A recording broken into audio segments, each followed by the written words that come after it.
Today's Metro News television forecast is brought to you by Salango Law. Get results, not excuses.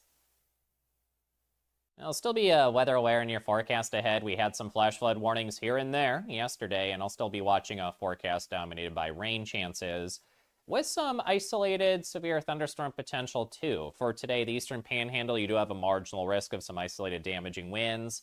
Potential of some wet microbursts potential too. Again, very strong damaging wind potential along with that risk of some heavy and excessive rain. Total over the next 5 days, we have a weather pattern favored for rain. Some locally higher amounts are possible during this time frame too. There's a front near stationary to our northwest in the upper levels. There's a trough not moving much. And east of that, we have a steady stream of moisture working in from the south. The entire state, again, has a marginal risk of excessive rain today. That's for local flash flood potential. Charleston, you're likely, or a slight chance of a shower and storm today. So I'll have to keep eyes on the radar, see where a storm pops. Chance tonight. But I'll still be timing multiple chances in the days ahead for the state. Fly super forecast, it starts at home. A bit active and unsettled in Chicago, potentially. Chances for showers and storms, high near 76 today. From Panhandle to Panhandle to the north here, highs mid-80s. And chances for showers and storms, lows in the mid-60s and low 70s tonight. Eastern Panhandle heating up a little, mid-upper 80s, approaching 90 potentially, with that isolated severe storm potential too. Lows in the 60s overnight. In the northern and central areas, timing some chances of showers and storms. Some rain could be heavy and excessive at times, especially aided near some of the foothills and the high terrain for the mountains as well. And in southern areas, timing some chances of showers and storms as well. Lows in the 60s to near 70, highs 80s to maybe some near 90s. Charleston, slight chance of a shower today, chance tomorrow, likely Saturday. Slight chances Sunday, Monday, and then back to likely again for Tuesday and Wednesday. This is Ben Salango with Salango Law. Salango Law has earned a reputation for getting excellent results for our clients.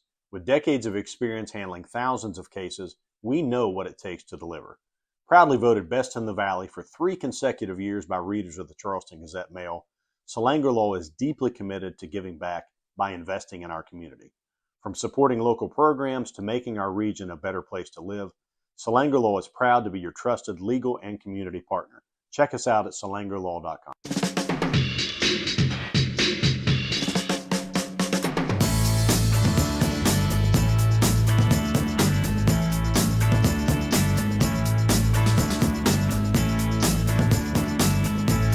It's MetroNews Talkline. Just a couple of guys who don't know how EBT cards work, making up stuff, buying beer and cigarettes. We're underway. Do not attempt to change the station. You are surrounded.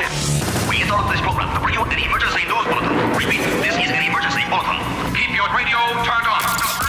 From the studios of WVRC Media and the MetroNews Radio and Television Network, the voice of West Virginia, comes the most powerful show in West Virginia. This is MetroNews Talkline with Dave Wilson and TJ Meadows. Check satellite uplink. Activated Telos telephone. Switch network control from Charleston to Morgantown. Stand by. Q Dave and TJ. You're on. MetroNews Talkline is presented by Encova Insurance, encircling you with coverage to protect what you care about most. Visit Encova.com to learn more. Good morning. Welcome into the program. MetroNews Talkline and Encova Insurance Studios. Glad you are part of today's festivities. Say good morning to our great radio affiliates in and around the state of West Virginia. We appreciate you letting us be part of your day. Also, if you're watching in on the Metro News TV app, Facebook Live, and YouTube, thank you very much. Don't forget, download the app. You can watch all the Metro News programming on your mobile device or your smart TV. Gang's all here. Ethan is handling the phones and audio today. Jake Link is supervising our video producer, intern Mila, at the controls. You are welcome to participate in the conversation at 800-765-TALK, 800-765-8255. You can text the show at 304-TALK-304. Got a lot to get to today. Montague County Delegate John Williams going to join us. State Senator from Putnam County, Eric Tarr. A couple of things to talk to Eric about in the second hour. There's madness going on in Marion County. Mike Nolting will get us caught up to date. Plus, again, your calls, texts, and tweets. Brad McElhinny is back. We'll get the latest from the Greenbrier Turns. Say good morning to TJ Meadows down in the Charleston studios. Morning, TJ. Why can't I buy cigars with my EBT card? Why has it got to be cigarettes? I mean, whatever. Get you a Swisher Sweet, TJ. Whatever you want, buddy. It's funny. Somebody asked me last night, well, what kind of cigarettes you think they're buying? I said, that's a loaded question. As soon as I agree with it, number one. Number two, I don't know what's in vogue. Is it Marlboros, Camels, Cool? He said cool. Cool? Wow. Like, Old school okay. Lucky Strikes. How about those? Yeah, there you go. So the conversation, the reason we bring this up, it all makes sense. The conversation continues about TANF, the Temporary Assistance for Needy Families program, in particular the school clothing voucher program. Over the last week, 2 weeks, we have moved from the conversation being about a possible structural deficit within TANF. This week, the governor brought up the possibility of fraud and the fact that more than half, or at least half, of the dollars that have been allocated for the school voucher program being used through the ATM, cashed out, and then we have no way to trace that. Last night, Governor Morrissey was actually in Princeton, part of its clean water tour, but reporters who were at the event were more interested in asking about TANF and the school voucher program. The governor also put out a graphic yesterday, just about the time we were going off the air yesterday afternoon. The graphic reporting 49.5% of funding through the school clothing allowance program were ATM cash withdrawals, and therefore difficult to track whether or not the money was actually being used for clothes. Morrissey claimed on Tuesday the money was being used to buy beer and cigarettes. The next day, the governor doubled down in Princeton as he wrapped up that clean water tour. The ATM cash withdrawals totaled $5.45 million last fiscal year, according to Morrissey. He said those numbers came from the Department of Human Services and independent contractors. That raises significant issues because we can't verify what's being spent on clothing, period. That's a huge problem. Morrissey said that he's extremely concerned about whether the funding is being used right. Am I here to tell you that everything done is improper? No. What I'm telling you, though, is that there are no constraints, none whatsoever, on that 50%. I find that troubling, and here's why. I'd like to have more kids have access to the clothing voucher and make sure that the money's going for clothing. He says the system needs to change. Half the monies, we have no earthly idea where it's going to. When you have no earthly idea where the money's going to, it leads to potential abuse. That's a problem. So what we need to do is make sure that the precious dollars are spent in a way that's better traceable and ensures that kids are getting the clothing they need. And that he'll review potential changes with the legislature. We're very open to how we may change this because we are going to change it. I'm not going to accept this going forward, right? But I want to have the opportunity to talk to the legislature. We're going to look at ways that we can make sure they're maximizing the money that goes for kids' clothes. And, of course, when in doubt, blame the media. Many people here in the media know there were people that didn't even know that you could use the ATM before yesterday, right? There were people arguing with me about it. They were going on other shows and making things up. These are facts. And the walls fell. So that was Governor Morrissey last night in Princeton, wrapping up that clean water tour, being asked about the TANF program.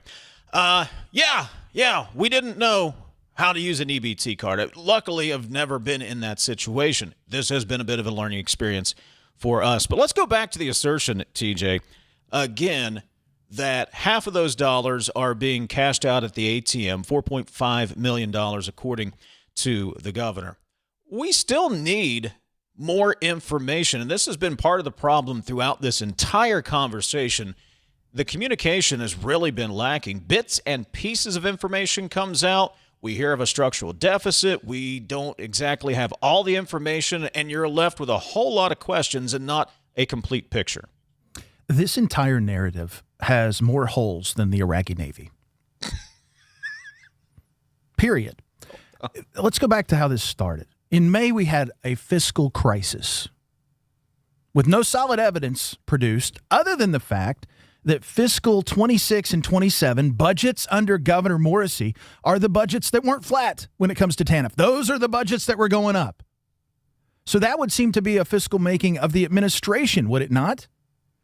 No one-page balance reconciliation to get us from A to B on where the fiscal crisis is. We're just supposed to believe it. Fine. So then Stephen Allen Adams has looked at these numbers. I've looked at these numbers. Well, you're not doing this. You can't count the MOE and, you can't count the beginning balance. Okay, fine. And still no explanation as to why that is, Dave. I've looked at U.S. code when it comes to TANF. I see no provisions that say you have to fully spend your MOE as a state before you get your match. Doesn't work that way. The closest thing to it is if you do not spend what you're required in year one, it gets docked off your allocation in year two. But even then, you get your year two allowance. So that doesn't hold. And then lo and behold, Tuesday, I think it was it Tuesday morning when the governor was at Marshall? Yes. The beer and cigarettes. Here we go. Beer and cigarettes. Okay. By Tuesday evening, it was 50% was what was being thrown around, and then the graphic comes out yesterday. What wasn't in that graphic is the fact that there was a memo in 2022 from the Department of Health and Human Services instructing patrons of this program that if the store didn't take it, they could go to a Quest ATM and cash it out to use the money at other establishments. So if you didn't know this was going on, you've been governor for, year and a half, coming up on 2 years? I rest my case. Well, you can go back further than that, TJ. Metro News reported, I think Chris Lawrence wrote the story back in 2020 when DHHR at the time made the switch from the old paper vouchers to the EBT cards. Couple of reasons. One, people needed some flexibility there. Online purchases, online transactions, the cards are more favorable. Two, retailers were getting a little bit tired of having to do all the paperwork, all the physical work, and then waiting for the state to reimburse them for the actual physical paper voucher. So this was the step forward, upgrade into the 21st century, if you will. So it's been around for this would be the 7th year for the program. It's well known. Should have been well known. We didn't know how to use them, but that's how the program's been administered. Secondly, Mr. Meadows, you're a numbers guy. I try to do some numbers. I don't know if it works out well. We are having all of this conversation. There's all of this angst, worry about how the money's being spent, cashed out the ATM. $5.45 million. Let's round it up to 6 to make it just easier for the math. Governor Morrissey admitted yesterday not all of that money's being spent for nefarious reasons, beers, cigarettes, and girls or whatever. So let's say half of it is. All of this, you are this worried over $3 million in a $6 billion state budget? And oh, by the way, this isn't even state money. This is federal money that is coming in. Why are we doing this? Because we couldn't question. we couldn't sell the narrative on the financial crisis, so we had to shift focus. That's what the data suggests to me. And to your point, the control, as I said yesterday, the cost of the control that would need to be put into place and the opportunity cost on patrons not to be able to use their dollars at thrift stores or wherever that might get them more bang for their buck. Is that holistic cost of the control worth more than the fraud? And if it's not, you have to ask yourself, is the view worth the climb? I mean, that's business 101. Now, am I opposed to solid controls? No, absolutely. If we want to make a policy decision and not allow these cards to be cashed out, that's fine. But that's a management decision. Make it. But to your point, if we're talking about $5 million to make the math easy, and we think maybe at least half of that could be fraudulent, which I think is high, $2.5 million out of a $6 billion general revenue budget, and then how many ever tens of billions of dollars by the time you put the feds in? What are we talking, like a $20 billion state budget at that point? That is not significantly material. You know where it is material? In the political realm. And that's why I like business decisions, not political decisions, because one's based on data and the other one is based on a narrative that will get clicks. I'll even go, TJ, as far as to give you the bleeding heart argument, which is not one that I do very often. Let's assume, you can even go as far as to assume if families are qualifying for TANF, qualifying for the clothing voucher program, maybe they are cashing that out, TJ. Maybe it's to cash it out to go to the grocery store. Maybe it's to cash it out to pay the electricity bill that month. Maybe they're cashing it out to make a repair to the car, new tires, whatever. I don't know how they're using it. But I think, and I believe, and This is, the Grinch's heart grew 3 sizes that day. I just can't buy the narrative that there is, of this insignificant portion of money, it's going to beer and cigarettes, as the metaphor goes. I have a hard time buying that narrative. Look, we are who we are in this world, and our viewpoints and our experiences shape how we think. I think that's a logical conclusion to make. You're a sports guy. You know more about sports than I could ever hope to. You've forgotten more than I could ever hope to. I'm a business guy. And if you want to do something, if you want to change the way a company works, and you got to go into a boardroom and you got to convince the senior executives that this makes business sense. When you make your pitch, if you have holes in it, they will become exposed in the pitch meeting, and they will challenge you on things like this. And if you do not have data to back it up, if you go in and say, well, it could be, I got a hunch, 50, it could be, you're going to get laughed out of the boardroom. You're going to get laughed out of the boardroom. So before we get the texts and the calls, why you bashing the governor, it's not personal, folks. It's business.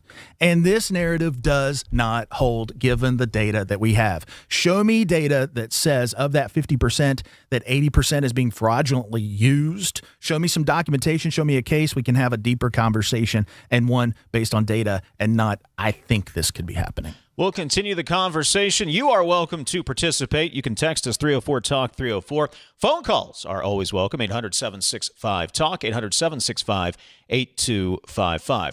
We're off and rolling. It's MetroNews Talkline from the Cove Insurance Studios. Feeling under the weather but don't want to leave home? With WVU Medicine Virtual Urgent Care, you can connect with a provider in minutes, right from your phone, tablet, or computer. From cold and flu symptoms to minor injuries and more. Expert care is just a click away. No waiting room, no commute. Available when you need it most, including evenings and weekends. Skip the trip and feel better faster. Visit wvumedicine.org/virtualuc.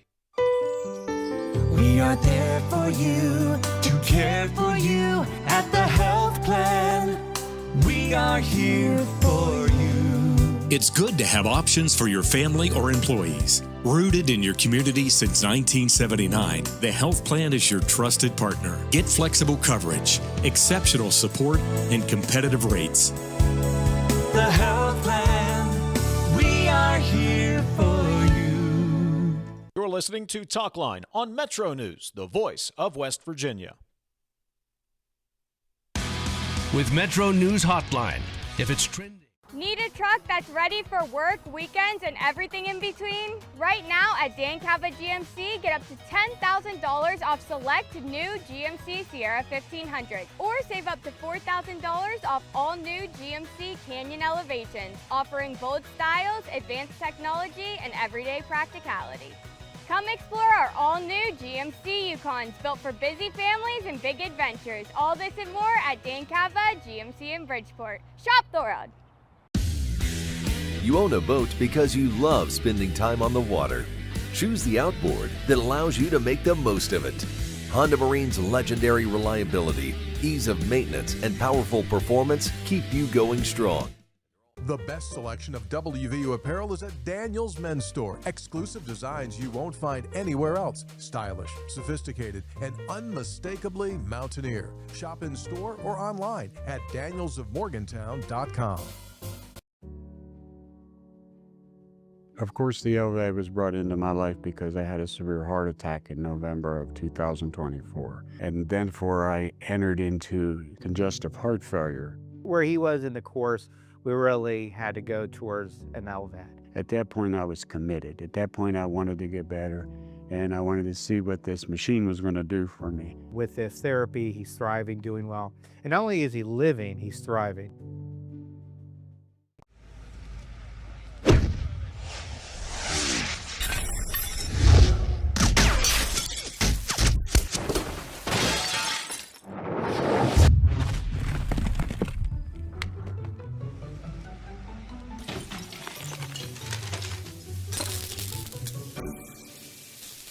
I'm Sean Kovich, Mountaineer Golf Coach. When disaster strikes your home, business, or golf game, call the restoration company the Mountaineers call. Panhandle Cleaning and Restoration.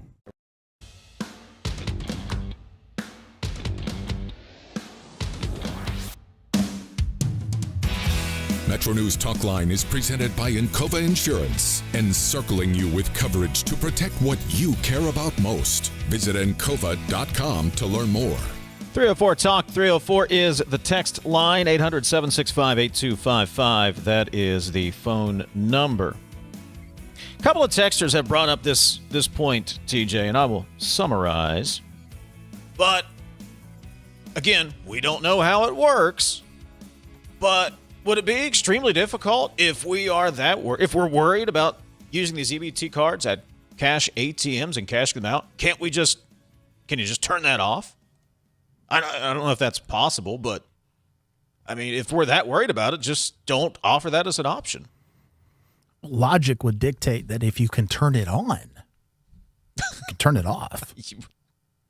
One would think. Again, we don't know how I'm it just works. a simple-minded kid from Boone County, Dave. I mean, I don't know. What do we know? But several texters have asked that same basic question. I don't know. That seems to be. You wouldn't need a legislative act to do that either. That's an administrative tool that would be available.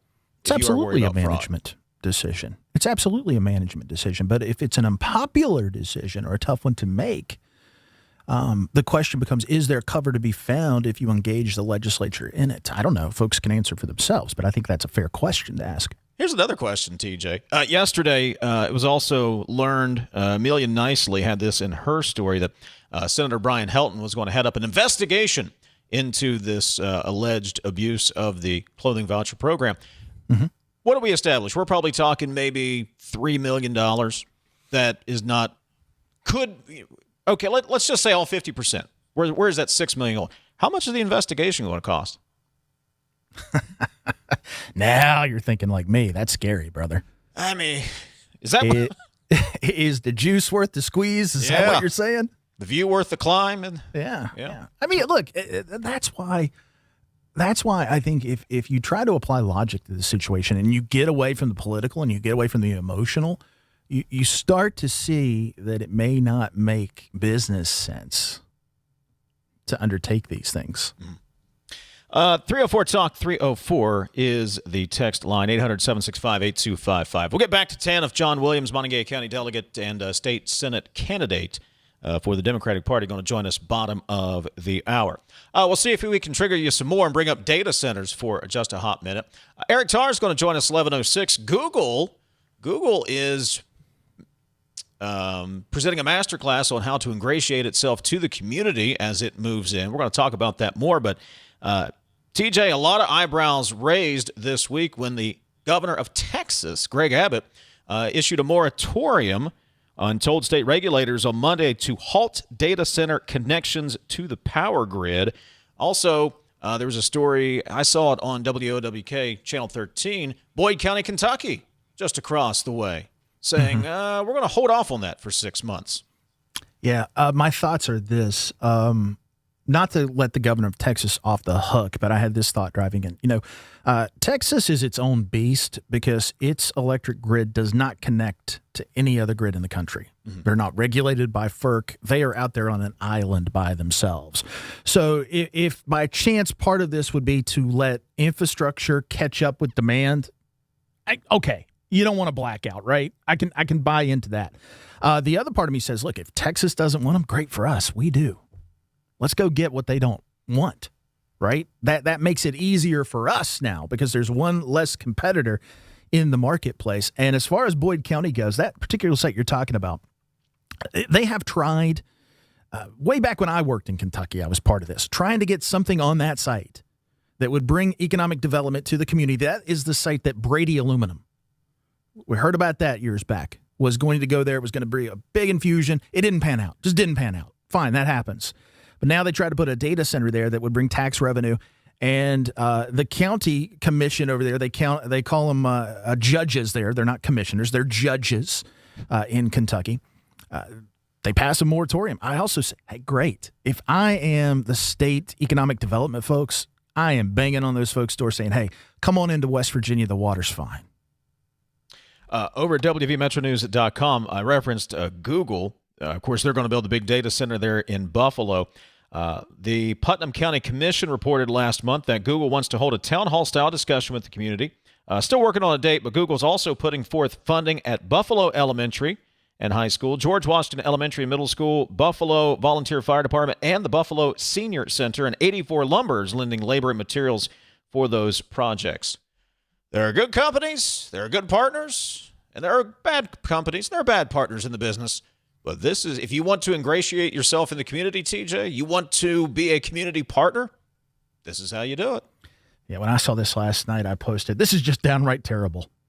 How dare Google come in here with a project that will bring substantial tax dollars, jobs, and monies for projects to improve our communities? The nerve of these corporations, he said in jest. Welcome to West Virginia. Thanks for investing here, Google. We will talk to the Putnam County State Senator. Eric Tarr is going to join us. That'll be 11:06. We'll talk about that data center and the investment in the community there, as well as we'll get his thoughts on this whole kerfuffle over TANF and the clothing vouchers. Montague County Delegate John Williams is going to join us next. We'll get his take on it. And as you can imagine, he's, well, I'll let John go into it. I hate to put words in people's mouth because, I don't know what I'm talking about.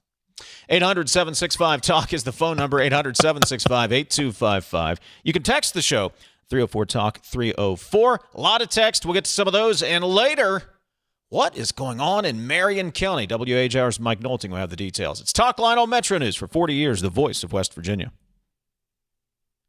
It's 10:30, time for a news update. Let's check in with the Metro News Radio Network. Find out what's happening all across the great state of West Virginia. Today's Metro News television forecast is brought to you by Salango Law. Get results, not excuses. I'll still be weather aware in your forecast ahead. We had some flash flood warnings here and there yesterday, and I'll still be watching a forecast dominated by rain chances with some isolated severe thunderstorm potential too. For today, the Eastern Panhandle, you do have a marginal risk of some isolated damaging winds. Potential of some wet microbursts potential too. Again, very strong damaging wind potential along with that risk of some heavy and excessive rain.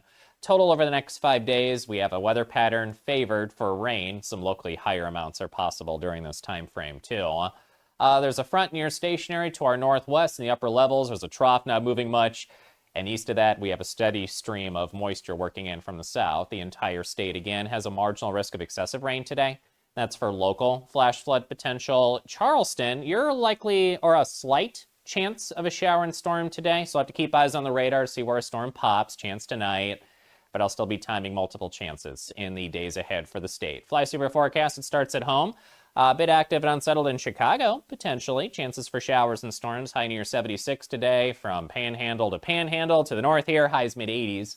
And chances for showers and storms, lows in the mid-60s and low 70s tonight. Eastern Panhandle heating up a little, mid-upper 80s, approaching 90 potentially, with that isolated severe storm potential too. Lows in the 60s overnight. In the northern and central areas, timing some chances of showers and storms. Some rain could be heavy and excessive at times, especially aided near some of the foothills and the high terrain for the mountains as well. And in southern areas, timing some chances of showers and storms as well.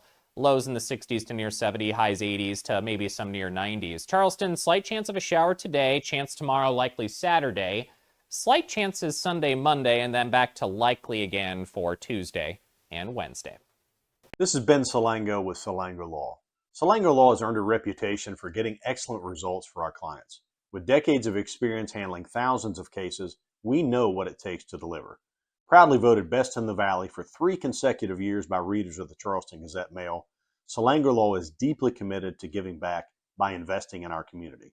From supporting local programs to making our region a better place to live, Salango Law is proud to be your trusted legal and community partner. Check us out at salangolaw.com. Hey, I take offense to that. Why would you do that? Because on midday, the last segment, the first thing I hear when those mics go on is you just coughing, and I'm just like, this guy. You don't appreciate me giving that show a little ratings boost at the end, a little boom boom? You coughing directly onto these microphones? No, I don't want it. I don't know where this came from. Everybody. I'm in another room, guys. Hey, I don't know. everybody. Hey, Coop, I'm just what's up? watching this. Hotline on Metro News Television.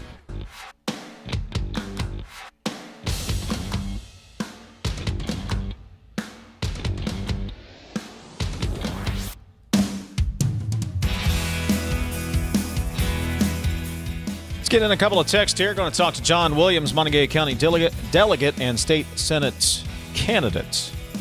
304 Talk 304. Guys, there was misuse in the Hope Scholarship Program, and it was tweaked and then given even more money. Possible misuse in TANF, and they want to eliminate the program. Doesn't make sense, says the texter.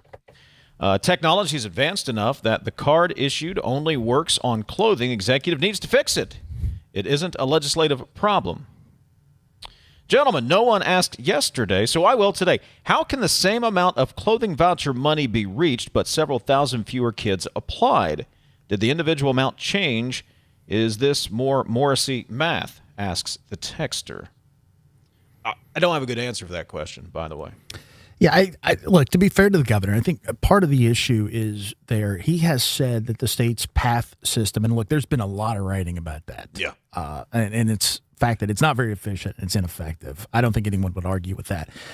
There have been complaints that you can't see what you are expensing in real time. And if you can't see what you're expensing in real time, you don't know if you're on track to exceed what you spent previously. I mean, that's fair. But here is what I would say about that. We're talking about $11 million, a little more. In the private sector, we would create a stopgap. We would pull out spreadsheets if we had to and have daily reporting and figure out how to track that in real time minus the technology. So agree, tech may be bad. Suck it up, Buttercup.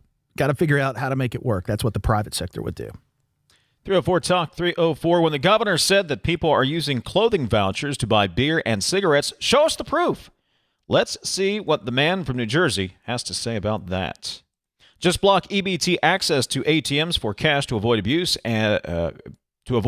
of back-to-school clothing. It's a system problem that is not working, asserts the texter. More of your texts coming up. 304 Talk 304. Phones are always open at 800-765-TALK, 800-765-8255. Spring Montague County delegate and Democrat State Senate candidate John Williams into the conversation. John, good morning. Thanks for joining us. Yeah, thanks, guys, for having me on. Hope you're doing well. Doing great, John. You are a member, minority chair, as a matter of fact, of the House Finance Committee. Were you aware of any financial problems involving the TANF program and or possible fraud? Certainly not aware of either of those things.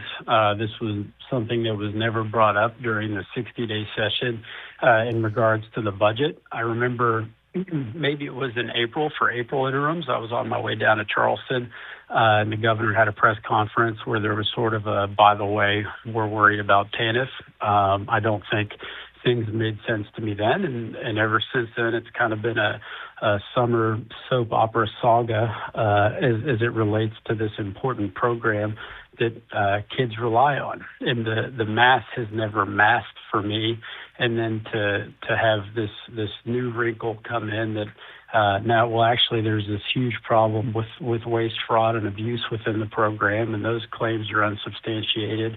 I don't know what's going on, but I do know that there are children who depend on this program. The fact that the money ran out so quickly shows the type of need that there is.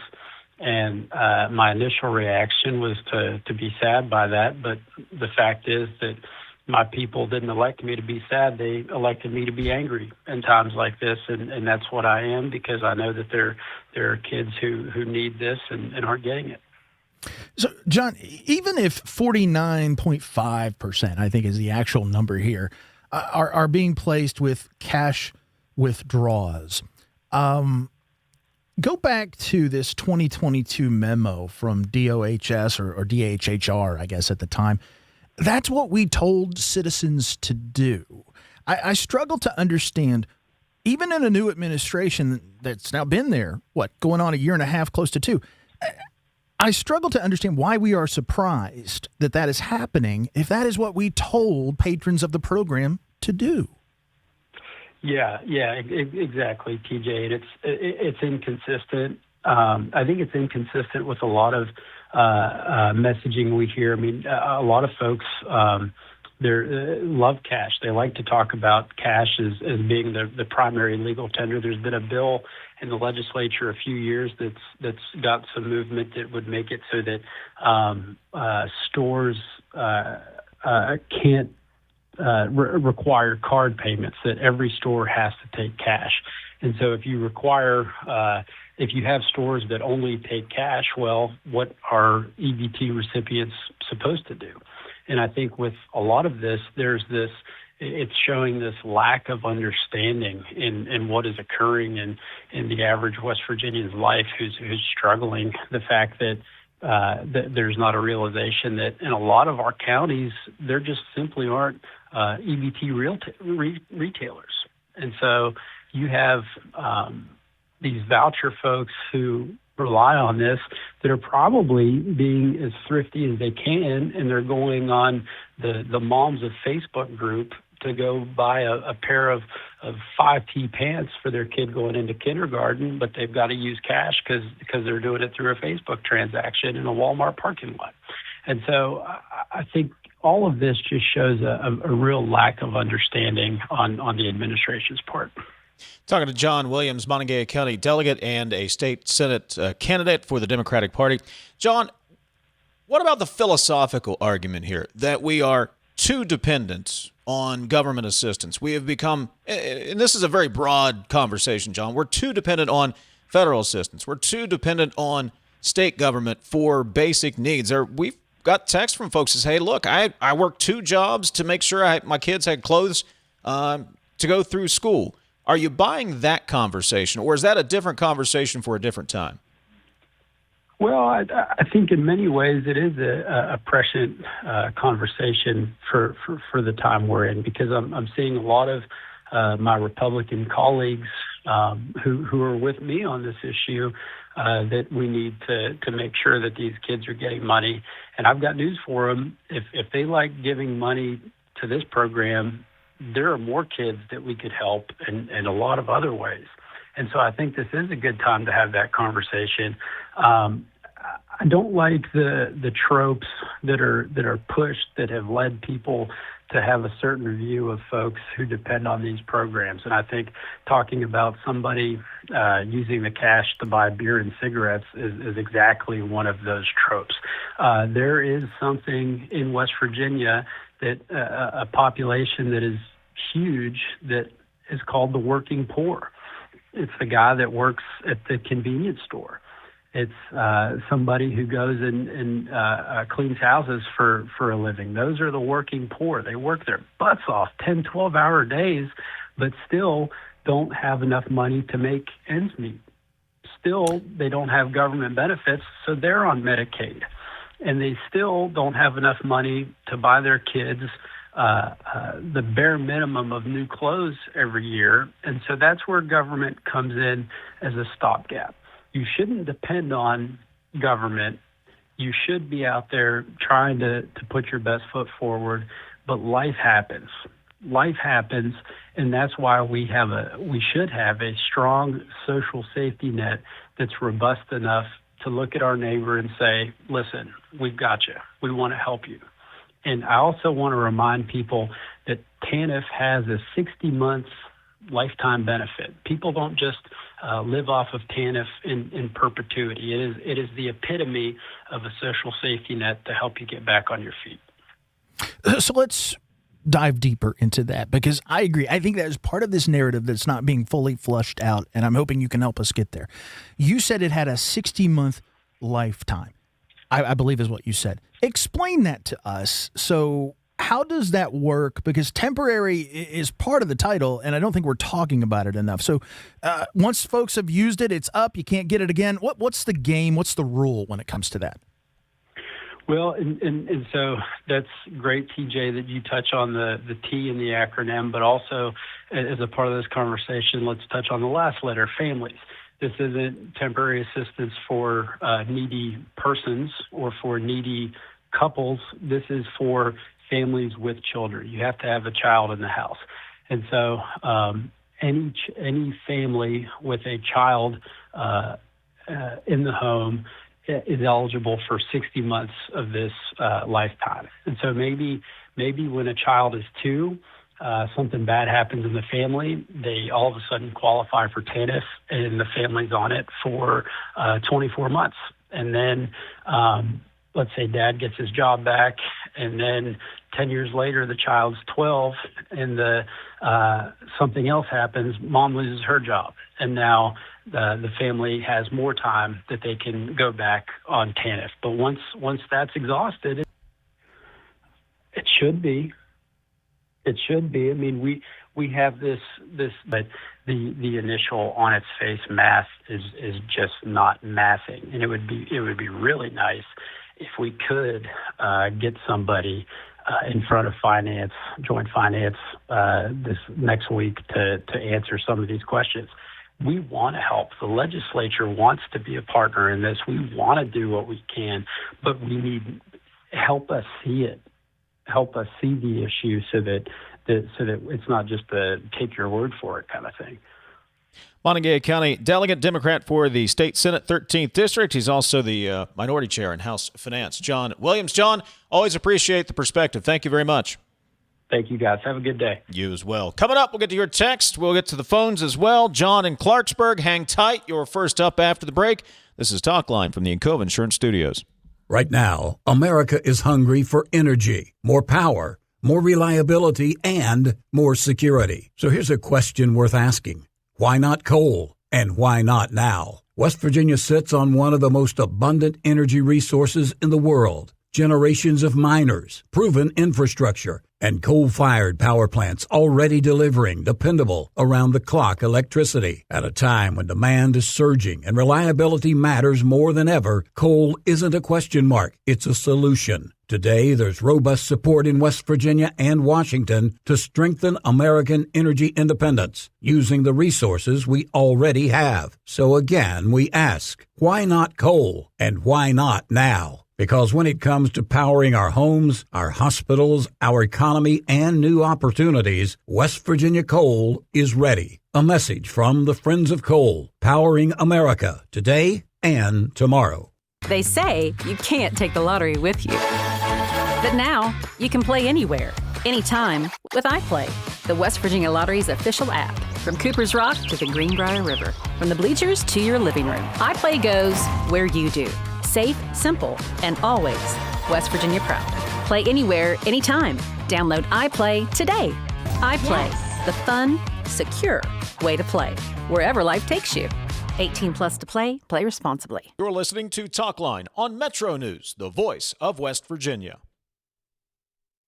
In 1914, the same year the first commercial flight soared and the Panama Canal opened, Greer Industries was born. Herbert and Agnes Greer began in Morgantown, West Virginia, striking the first pick into the limestone formation that would become the backbone of one of the state's great industrial legacies. From the roads we drive on, the buildings we build, and the communities we serve, Greer Industries has been delivering quality for decades. At Greer Industries, we've been improving lives for more than a century. For over 20 years, Dan Cava Toyota World has been more than a dealership. We're family-owned, community-focused, and committed to taking care of our customers long after the sale. Our commitment doesn't stop when you drive off the lot. With factory-trained technicians and a service team you can trust, we're here to keep your vehicle running at its best for years to come. So when it's time to get your next vehicle, choose the dealership that's been serving the community for generations. Visit Dan Cava Toyota World in Fairmont. Shop the world! I had a severe heart attack in November of 2024. And then I entered into congestive heart failure. We really had to go towards an LVAD. And not only is he living, he's thriving.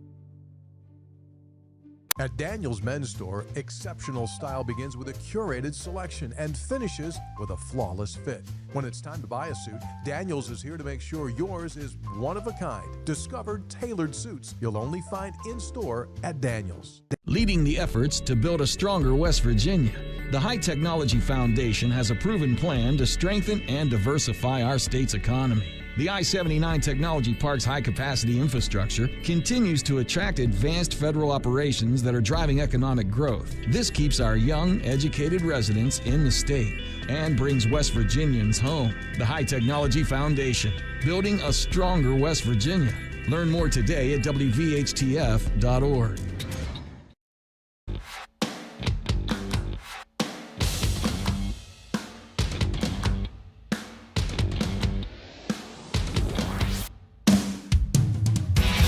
MetroNews Talkline is presented by Encova Insurance, encircling you with coverage to protect what you care about most. Visit Encova.com to learn more. I got some breaking news. Jeff Jenkins is on the scene of a train derailment in South Charleston, believed to have been hauling grain. Jeff reporting on X this morning. We'll get more details, but that is breaking this hour. Train derailment in South Charleston. Let's go to the phones, 800-765-TALK, 800-765-8255. Text us 304-TALK-304. John in Clarksburg. What's on your mind, John? Good morning. Morning. We're talking about the clothing voucher Yes, stuff sir. this morning and the money that's drawn out in cash. I'm a 71-year-old man, and I find myself in the child-raising business again. I don't want to go to the store and stand for hours. So I withdraw the money, do a lot of shopping online. $200 per child will buy the child a pair of sneakers, 2 pairs of jeans, some underwear, and a pair of socks. And then I spend the other $200 or $300 on the grandchild. So there may be some serious waste, but that's the reason I personally withdraw the money. John, thank you so much for the perspective. We appreciate that. Thank you. Thank you for the call. Bye-bye. Appreciate it. So did you notice what was not on that list, TJ? I did take note of that. All right. Just check. But appreciate the call there. And see, that's the implication. When you make this allegation, when you throw out there, well, 50%, we don't know where it's going, you're implying that the entire 50% is being used for nefarious reasons. And there's a guy in Clarksburg in his 70s, in the child-raising business, as he termed it, John.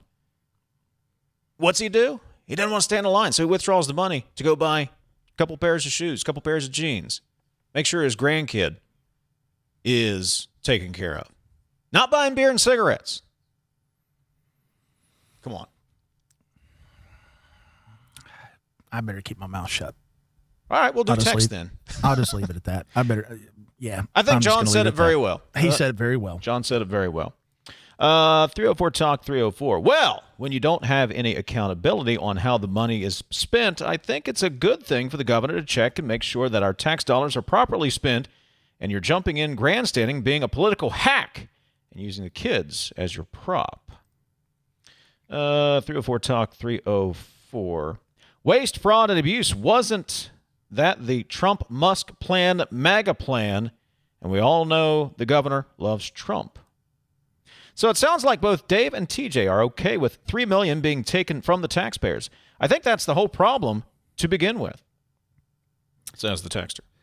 I don't think that's what I said. Don't want to speak for you. What I said was, and the point that you made, once we got the math and we broke it down and what that number is, we valued the potential cap on the fraud, is what we did.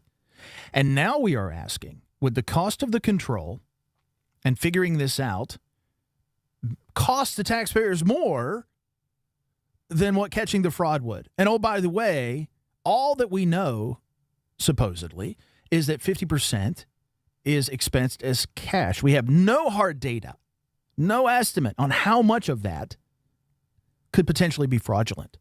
Asking questions here, folks, and we're doing it through the lens of business, not through politics. But no one said that $3 million is not important. 304-TALK-304, the text line. Is there any data to verify that beer and cigarettes sales increased after the cards were issued? I'm sure clothing sales increased. How does the governor know? Just asking. Guys, why do we always think the worst of people? How do we know the money was not spent on clothes and school supplies? Once again, that theme governor is majoring in minor things. 304-TALK 304. Final break. Tell you what's coming up. Hour number 2. More of your text. This is Talkline from the Encova Insurance Studios. They say you can't take the lottery with you. But now you can play anywhere, anytime with iPlay, the West Virginia Lottery's official app. From Cooper's Rock to the Greenbrier River, from the bleachers to your living room, iPlay goes where you do. Safe, simple, and always West Virginia proud. Play anywhere, anytime. Download iPlay today. iPlay, the fun, secure way to play, wherever life takes you. 18 plus to play. Play responsibly. Are you ready to reach the finish line of retirement? At the Stike team at Wealth Enhancement Group, we provide comprehensive guidance for retirement planning in West Virginia. With years of experience, we'll draft a plan tailored for your unique goals. Whether you're just starting or nearing retirement, we make the process as simple as possible, easy, and stress-free. Visit wealthenhancement.com/Stike to set up a complimentary consultation and get started on your plan today. Let's work toward your dream retirement together. You're listening to Talkline on Metro News, the voice of West Virginia. For over 20 years, Dan Cava Toyota World has been more than a dealership. We're family-owned, community-focused, and committed to taking care of our customers long after the sale. Visit Dan Cava Toyota World in Fairmont. Shop the world. We're Panhandle Cleaning and Restoration, and we're gonna save you. We've got it down to a science, an absolute state of art. We do it all, restoration, cleaning, and reconstruction. When disaster strikes, just pick up the phone. We're Panhandle Cleaning and Restoration, and we're gonna save you. You own a boat because you love spending time on the water. Choose the outboard that allows you to make the most of it. Honda Marine's legendary reliability, ease of maintenance, and powerful performance keep you going strong. And they're all backed by the peace of mind protection of the industry's best limited warranty. Visit your Honda Marine dealer today and find out why it's more than an engine. It's your time on the water.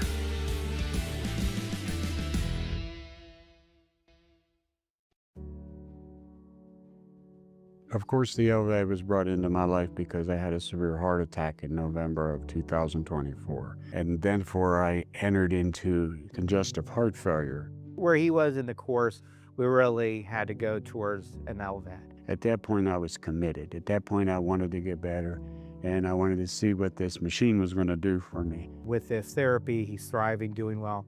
And not only is he living, he's thriving.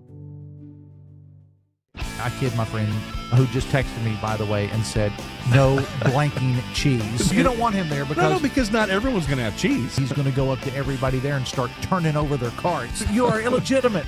Midday on Metro News Television.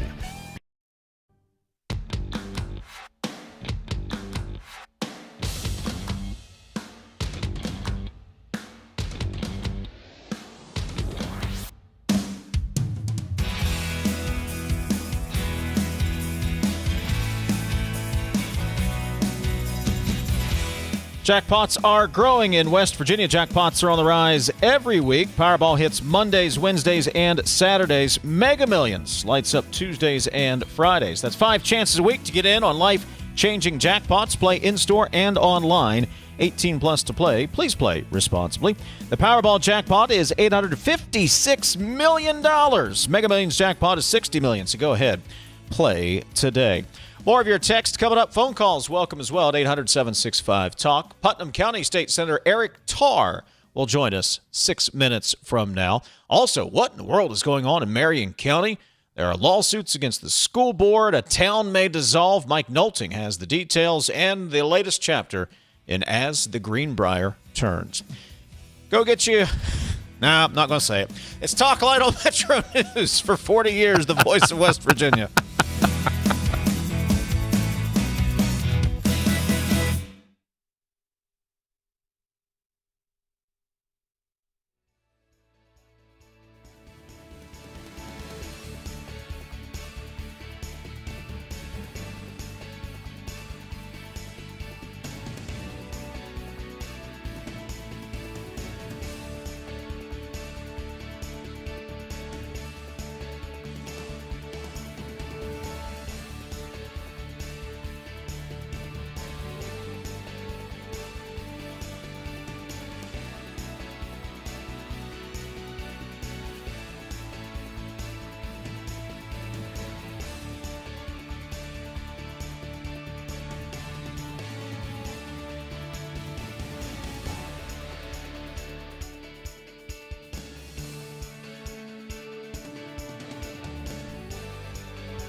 Today's Metro News television forecast is brought to you by Salango Law. Get results, not excuses. I'll still be weather aware in your forecast ahead. We had some flash flood warnings here and there yesterday, and I'll still be watching a forecast dominated by rain chances with some isolated severe thunderstorm potential too. For today, the Eastern Panhandle, you do have a marginal risk of some isolated damaging winds. Potential of some wet microbursts potential too. Again, very strong damaging wind potential along with that risk of some heavy and excessive rain.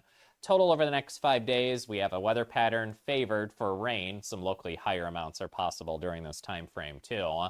There's a front near stationary to our northwest in the upper levels. There's a trough not moving much. And east of that, we have a steady stream of moisture working in from the south. The entire state, again, has a marginal risk of excessive rain today. That's for local flash flood potential. Charleston, you're likely or a slight chance of a shower and storm today. So I'll have to keep eyes on the radar to see where a storm pops. Chance tonight. But I'll still be timing multiple chances in the days ahead for the state. Fly Super forecast, it starts at home. A bit active and unsettled in Chicago, potentially. Chances for showers and storms, high near 76 today. From Panhandle to the north here, highs mid-80s. And chances for showers and storms, lows in the mid-60s and low 70s tonight. Eastern Panhandle heating up a little, mid-upper 80s, approaching 90 potentially, with that isolated severe storm potential too. Lows in the 60s overnight. In the northern and central areas, timing some chances of showers and storms. Some rain could be heavy and excessive at times, especially aided near some of the foothills and the high terrain for the mountains as well. And in southern areas, timing some chances of showers and storms as well. Lows in the 60s to near 70, highs 80s to maybe some near 90s. Charleston, slight chance of a shower today, chance tomorrow, likely Saturday. Slight chances Sunday, Monday, and then back to likely again for Tuesday and Wednesday. This is Ben Salango with Salango Law. Salango Law has earned a reputation for getting excellent results for our clients. With decades of experience handling thousands of cases, we know what it takes to deliver. Proudly voted Best in the Valley for 3 consecutive years by readers of the Charleston Gazette-Mail, Salango Law is deeply committed to giving back by investing in our community. From supporting local programs to making our region a better place to live, Salango Law is proud to be your trusted legal and community partner. Check us out at salangolaw.com.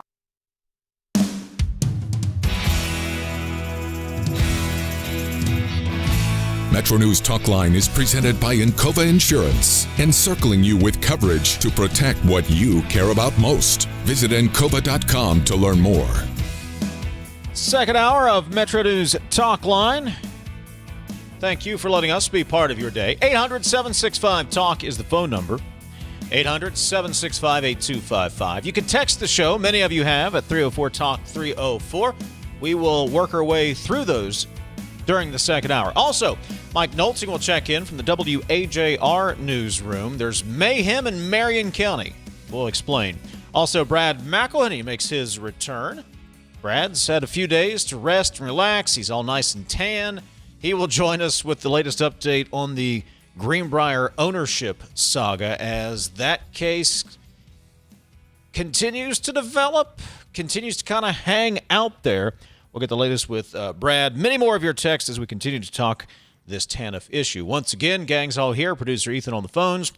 Intern Mila is handling the video stream. Producer Jake is supervising. Also, breaking news this morning, a train derailment in South Charleston. Jeff Jenkins is on scene. As a matter of fact, Jake is working as we speak, TJ, to pull some of the video from Jeff's Twitter feed. Jeff's been posted on social media this morning, and hopefully we'll be able to bring you a report before the top of the hour. Jake is working on it. I have my utmost confidence in him.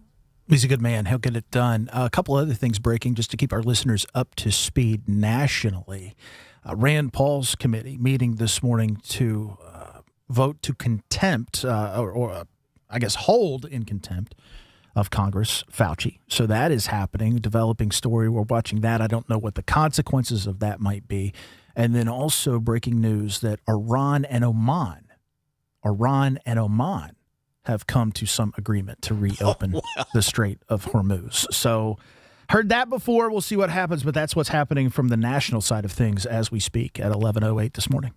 800-765-TALK, 304-TALK-304. Google and 84 Lumber are teaming up to support several organizations in Putnam County. Google is putting funding in for Buffalo Elementary and High School, George Washington Elementary and Middle, and Buffalo Volunteer Fire Department and the Buffalo Senior Center. 84 Lumber is helping with labor and materials for those projects. Eric Tarr is the state senator from Putnam County. He joins us on Metro News Talkline. Eric, good morning. Good morning, Dave. How you doing? We're doing well. We talk about wanting to have good corporate partners in West Virginia when we talk about developing the economy, developing areas. And at least from the outside looking in, Eric, it looks like Google is certainly attempting to be a good corporate partner. Yeah, they've expressed that from the time we first started having interactions with them, and they were fairly confident they were coming to West Virginia. And they said they kind of wanted to make this an example when they came to the area of transparency and being a partner with the community. And so far, they've not given any other indication than that. So, they started giving some donations out to the Buffalo area yesterday, all the schools of the area, the students, the faculty, giving some support there, and then also the senior centers. So it's I think it's going to be a blessing to the whole region. I mean, certainly to Putnam County, but the whole region is going to be a blessing. Almost instantly, when the Putnam County Development Authority posted online yesterday that Google would be undertaking what I believe are fantastic things, it didn't take long for the narrative to pop up. Here we go again. It's coal industry 2.0. They're trying to buy us off with the free lunch. Why can't we be gracious in this state and say thank you? I understand that there's always a cynicism in West Virginia. I understand that. We for all that West Virginia sacrificed over generations, we really haven't seen so much for as much as we've contributed as a state. And so I think there's a cultural cynicism that's occurred over that. But it's hard to accept now that we're really, really, really starting to see big things happen. And I think that as people start seeing the continuous employment, the improvements in their communities, the improvements in the quality of life because of the revenue base that is generated in their community, I think we'll start seeing that change over time. But, the cynicism doesn't bother me so much because I expect that. And it takes time to change that kind of stuff, and it takes earning it to change that kind of stuff. And I do believe that several of the partners we have coming in are aware of that as well, and they want to earn it. Putnam County State Senator Eric Tarr is joining us. And Eric, we've kind of touched on this in past conversations regarding this specific data center, but and Google's a beast into itself, but does this kind of set the standard when other companies are looking at West Virginia, what they need to do to get buy-in from the communities, be good corporate partners, as I mentioned? Others have done that. Toyota's a great example. Mm-hmm. When Toyota came into the Buffalo area, and still yet, they really are big contributors to the area as far as what they bring to our students and families, and great careers as well. And that's just very local to the Google project. We're seeing that with Newport. Newport's done the same thing. Coming in, they came in and stroking hundreds of thousands of dollars to $1 million check, when they came in to help support schools there as well. Great employment happening there as well, and a revenue generator to Mason County. So we saw it with the Monarch project coming in up there as well, supporting fire departments and local community support organizations as well. So as far as a new norm, I don't think it's new. I think it happens. I just think we're starting to see more and more of it because we've got more, big Fortune 100s and 500s that are locating here. And when you come in and you're taking that big of a presence and you're that big of an employer in the community, you're going to do that. And that happens all the way down to small businesses too. You guys know even the Tarr family business. We're a bunch of small businesses, but we're very active in supporting communities, and we're not alone. Most small businesses do that. I think it is a culture of business to do that. I think that the bad actors are what the complainers tend to like to go point out, and they're going to complain no matter what happens, and they're going to point out the bad actors no matter what happens, and just the good actors just don't get the attention they deserve. One of the questions I often get on the text line is, well, how come we can't do this with ownership that is in West Virginia? And my answer is, well, we don't have that capital here, unfortunately. We've never had a track record of anyone who's built that kind of a business here that has then taken it nationally and has that capital. That doesn't mean and doesn't translate to that it's a bad thing that fortunes would come in here that do have the capital and want to deploy here. I guess what I'm saying is, and I'm wondering if you would agree, it does not have to be West Virginia ownership and West Virginia originated capital to benefit the state and for the people of the state to benefit because of the investment. And we need the outside investment.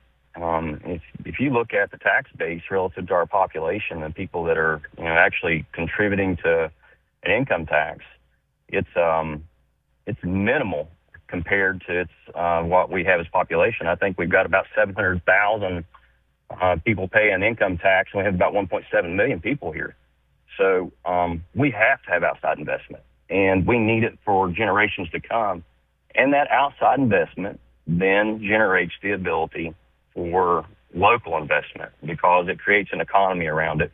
And these level of billion-dollar investments, they create economies into themselves and unto themselves that diversifies your economy and gives people who would have had to move out of state to make their life and their family and their future and their fortune somewhere else besides West Virginia.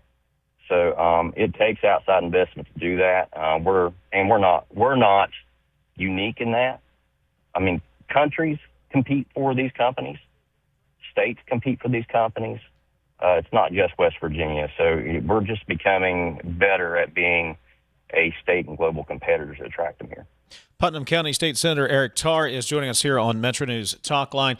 Eric, we have been spending a lot of time this week talking about the TANF program, temporary assistance for needy families, in particular the school clothing voucher program.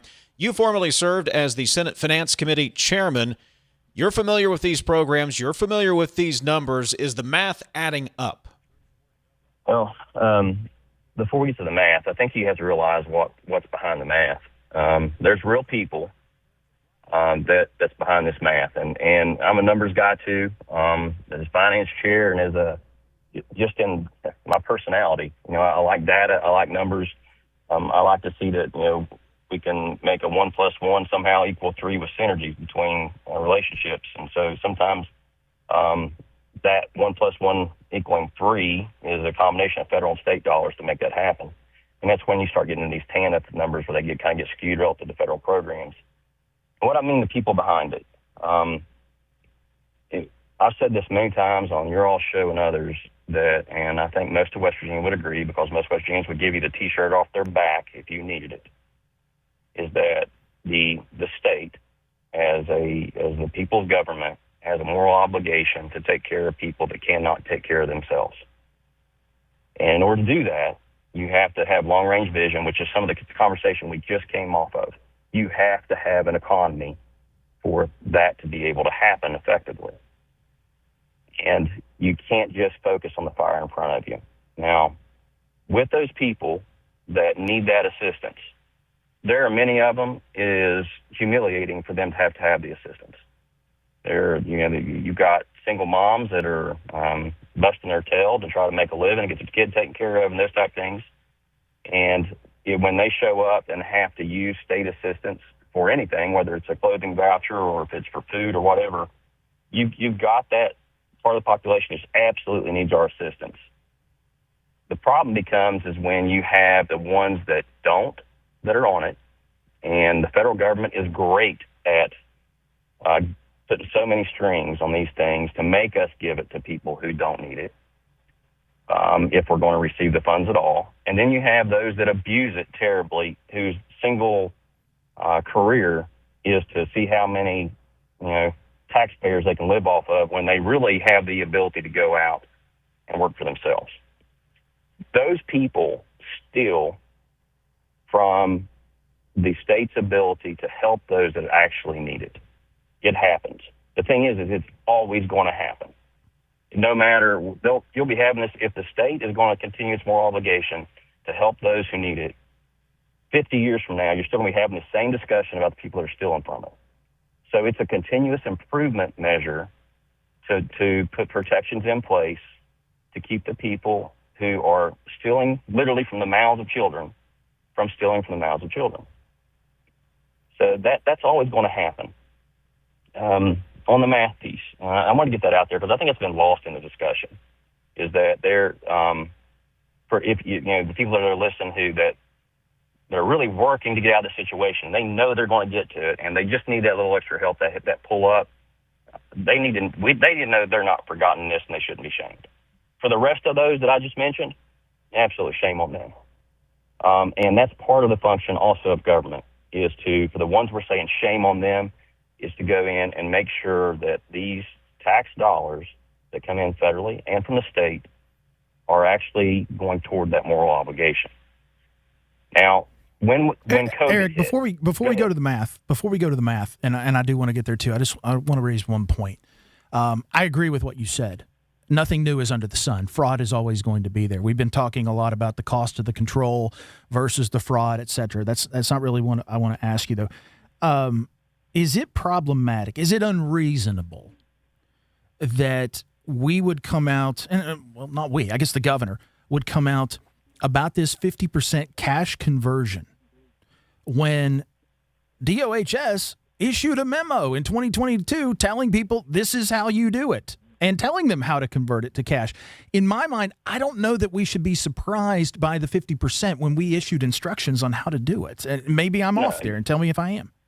You're not. You're dead on. I mean, if you think about it from those populations of people that have access to these dollars that I just talked about, you're going to have those that are actually they're going to go to the ATM and they're going to convert it to cash because they need the cash to be able to go to wherever there's a local spot that's where they can spend it, or it's embarrassing. Like you don't want to go in there, and whether you tell somebody it should be embarrassing or not, I can tell you it's embarrassing to go in and saying, look, somebody else is paying for my kids' clothes because I can't. That type of stuff, so I can see where they're going to do that. But they were given direction to do it. So there was an invitation, an absolute invitation for abuse for those that aren't doing it that way. And we've known for a while, even down to when you're using these for food, is that you can go and sell these cards, right? Because there's no ID required. There's nothing that says that the person holding that is the person who's supposed to be spending it. And so say you've got $100 worth for food, you could go and say, look, I'd rather have $60 in cash. I'll sell you this for $60 in cash, and you go use it for food. That happens. It really happens. It's part of how the fraud and abuse happens. And we've had these debates for years on how to, squash that out by using photo IDs and all that kind of stuff. Even photo ID is not foolproof, but it's an improvement. So there's a lot of those type of things. But the rules around this one that came down from the feds said you can convert it to cash. So, I mean, yeah, you can't, you got to expect, it's going to be abused, but I can't imagine all of it is. So, but I would say a lot of it is. Hey, pardon my ignorance, Eric. That's a federal regulation. This has to be you have to be able to convert this into cash, and that's a federal rule? I don't know that the language is actually that it had to be to cash, but you have to have it to where people can use it. And so I don't know if it came down, I'm going to admit my ignorance on this too, if it happened in a rules process or if it was actually in the language of compliance with the feds. But it would have had to have been around that, because say you're in an area that you're giving these EBT cards for clothing voucher, and the closest place you can get clothes is an hour and a half away, and you don't have transportation. But if it's cash, you can go to the Dollar General and use it there. Mm.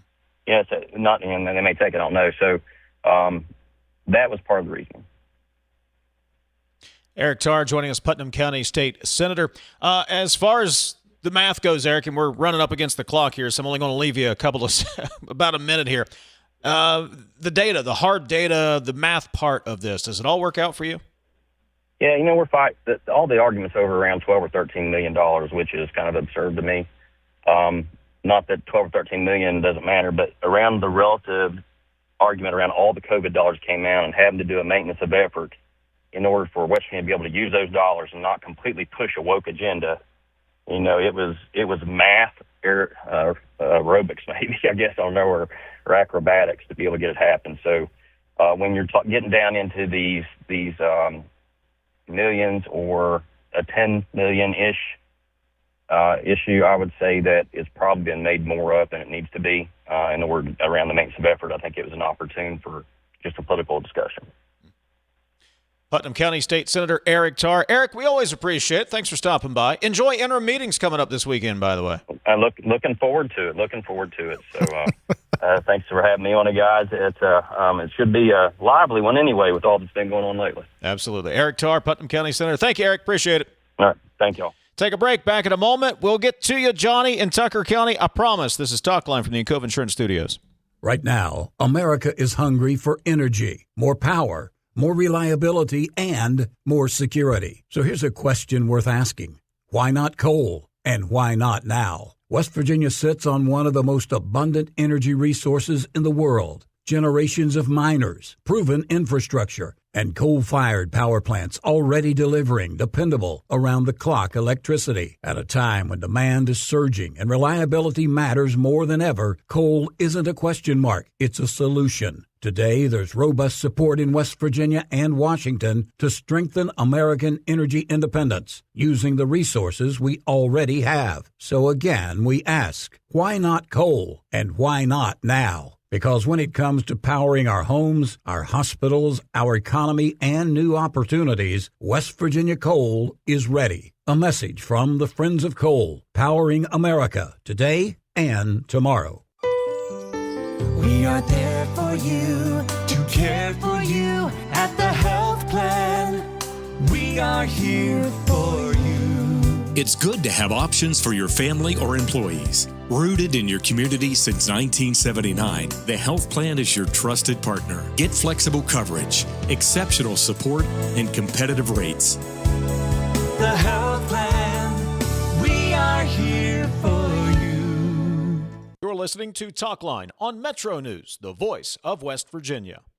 Need a truck that's ready for work, weekends, and everything in between? Right now at Dan Cava GMC, get up to $10,000 off select new GMC Sierra 1500, or save up to $4,000 off all new GMC Canyon Elevations, offering bold styles, advanced technology, and everyday practicality. Come explore our all-new GMC Yukons, built for busy families and big adventures. All this and more at Dan Cava GMC in Bridgeport. Shop the road. I had a severe heart attack in November of 2024. And then I entered into congestive heart failure. We really had to go towards an LVAD. And not only is he living, he's thriving.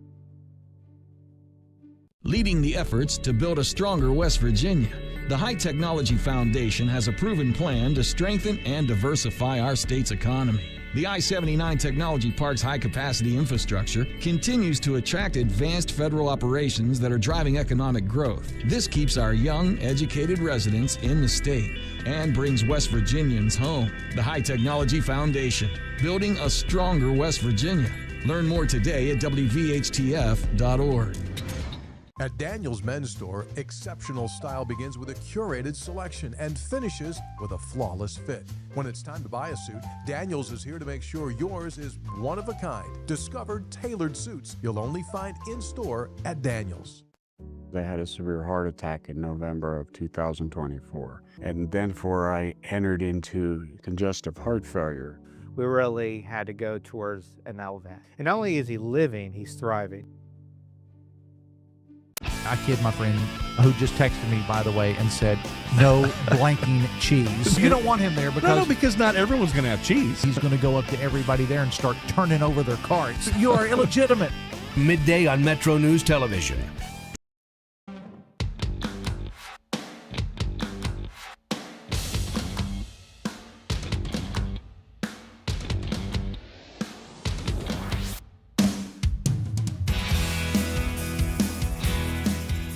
All right, Johnny in Tucker County. Time is what I'm indicating. Yeah. Keep it quick. What's up, Johnny? Yep. How you doing, Dave? Doing great, buddy. All right. Well, I'm like TJ. I'm a capitalist pig. I love money. What I would do with these clothing voucher cards is I would sell them and I would go down to my local drug dealer's house, buy some drugs, and sell them for twice what they're worth, and then buy all the kids in my county all the clothes they need. That's a heck of a business plan there, Johnny. I know. Did you have your thumb on the 8-second button? Because I'm not sure I should have put that across the airwaves. You're just an entrepreneur, John. That's all. You're just an entrepreneur. Hey, buddy, appreciate the phone call. Thanks for listening in. No problem. As always. You guys have a good one. You too. Coming up, we're going to get an update on that train derailment in South Charleston where Jeff Jenkins has been on scene. Brad McElhinny will join us. We have a ton of text messages to get to. We'll try to get to as many of those as possible. Your phone calls are always welcome as well. 800-765-TALK, 800-765-8255. That's the phone number, 304-TALK, 304 the text line. Let me see if I can get to a couple of them now. Guys, I'm glad you make so much money that $3 million is not that important to you all. So all this talk of all you saying be good stewards of our tax dollars is all BS then. With your high salaries, if you had $10,000 stolen from you, you wouldn't even try to figure out who did it. It cost too much. So we'll put that into perspective on the other side of the news break. Put that into a little perspective. This is Talkline on Metro News. For 40 years, the voice of West Virginia. It is 11:30, time for a news update from the Metro News Radio Network. Find out what's happening all across the great state of West Virginia. West Virginia Metro News. I'm Chris Lawrence. Been a train wreck in South Charleston this morning. Happened in the last. Today's Metro News television forecast is brought to you by Salango Law. Get results, not excuses. I'll still be weather aware in your forecast ahead. We had some flash flood warnings here and there yesterday, and I'll still be watching a forecast dominated by rain chances with some isolated severe thunderstorm potential too. For today, the Eastern Panhandle, you do have a marginal risk of some isolated damaging winds. Potential of some wet microbursts potential too. Again, very strong damaging wind potential along with that risk of some heavy and excessive rain. Total over the next 5 days, we have a weather pattern favored for rain. Some locally higher amounts are possible during this time frame too. There's a front near stationary to our northwest in the upper levels. There's a trough not moving much. And east of that, we have a steady stream of moisture working in from the south. The entire state, again, has a marginal risk of excessive rain today. That's for local flash flood potential. Charleston, you're likely, or a slight chance of a shower and storm today. So I'll have to keep eyes on the radar, see where a storm pops, chance tonight.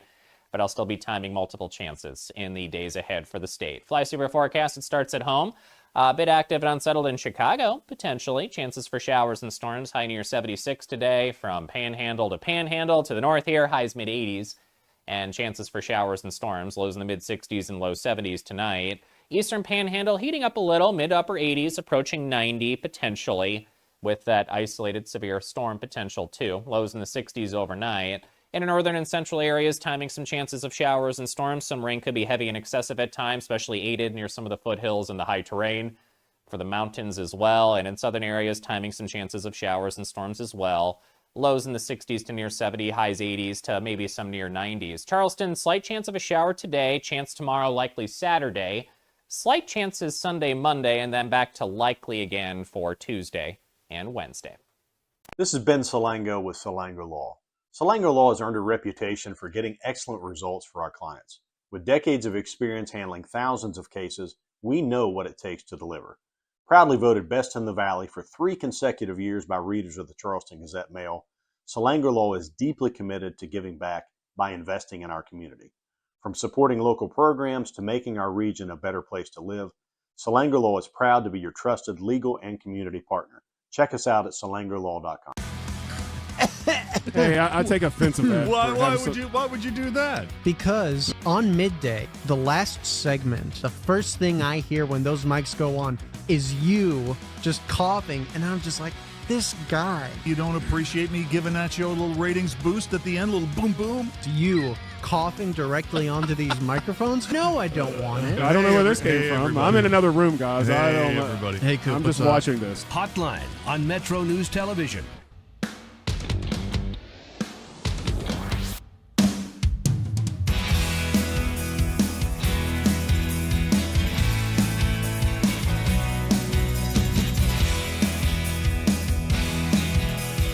304 Talk, 304, the text line. Got a ton of text to get to. Brad McElhinny going to join us in just a moment. The latest from Brad on our ongoing saga as the Greenbrier turns. You might have heard Chris Lawrence mention there during the news update a train derailment in South Charleston. Jeff Jenkins has been on scene. He filed this report actually on social media. We've got more video here from the train derailment in South Charleston. Jeff Jenkins with you, WVMetroNews.com. So you can see that's a better picture there, a better idea of how that derailment happened. Wow, that one car is just stuck right up in the air as we walk here. And you can see that. And then you got another car right there on its side. So a big mess to clean up here for CSX for sure. And as you can see here, there are residences just right along the street here, just 2nd Avenue here in South Charleston, just right by the railroad tracks, not far from Interstate 68. And this is where the derailment happened. No injuries have been reported. I'm Jeff Jenkins, WVMetroNews.com.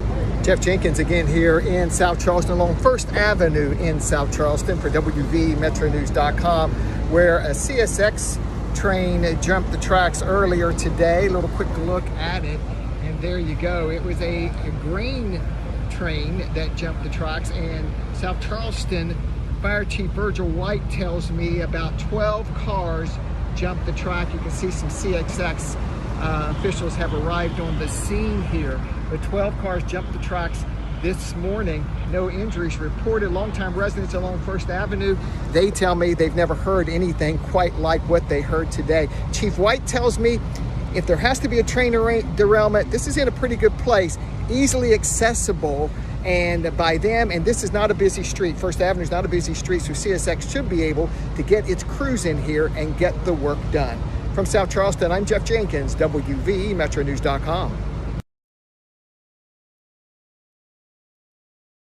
WVMetroNews.com. Before we get to Brad, TJ, quickly back to the previous texter who said he's glad we make so much money that $3 million is not important to us at all, and that we are making so much money that if we had $10,000 stolen, we wouldn't go after it. Look, here's the perspective I want to put this in.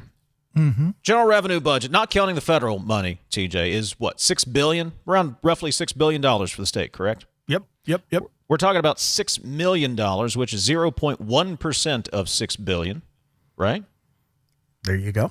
So the median income in West Virginia is $60,000? Correct. 0.1% of that, $60. To put that into perspective, we're talking about $60. I think I did the math right. Again, nobody told me math was going to be involved in this job. You can, and I used Google, and I might have put too many zeros in there somewhere, but check me, TJ. My point is this. All of this over, at most, $6 million? Mm-hmm. And we're probably talking more like 3 that is being used for beer and cigarettes, to use the governor's metaphor.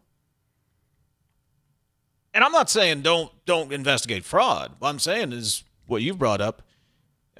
What is it? The squeeze worth the juice, or the juice worth the squeeze, or the Juice view worth the climb? squeeze, view worth the climb. Yeah, that's what I'm pointing out.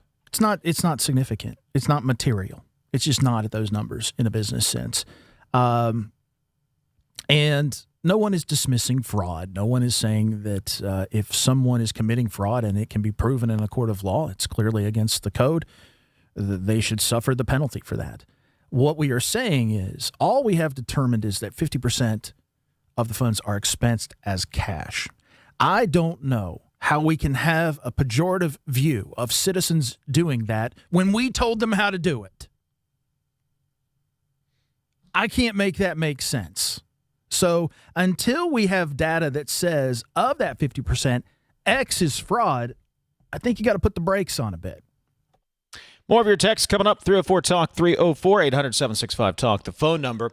The saga continues over the ownership of the Greenbrier Hotel as we await a deal, a final deal, a resolution to this as Omnia Hotels is involved, White Sulphur Springs Holdings is involved. There is possible financing involved. Brad McElhinny has been keeping track of all of that. He joins us on Metro News Talkline this morning. Brad, good morning. Good to see you again.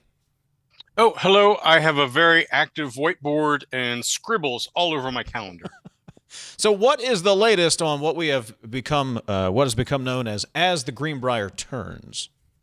Well, your calendar, if you've updated it as I have, should indicate that tomorrow is a court-ordered deadline.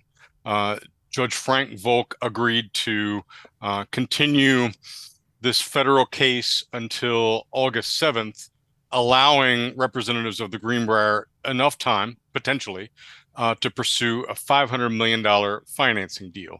The financing deal is meant to provide the money to pay off the major debt holder, White Sulphur Springs Holdings, as well as other creditors. For example, the state of West Virginia, which has liens related to unpaid taxes.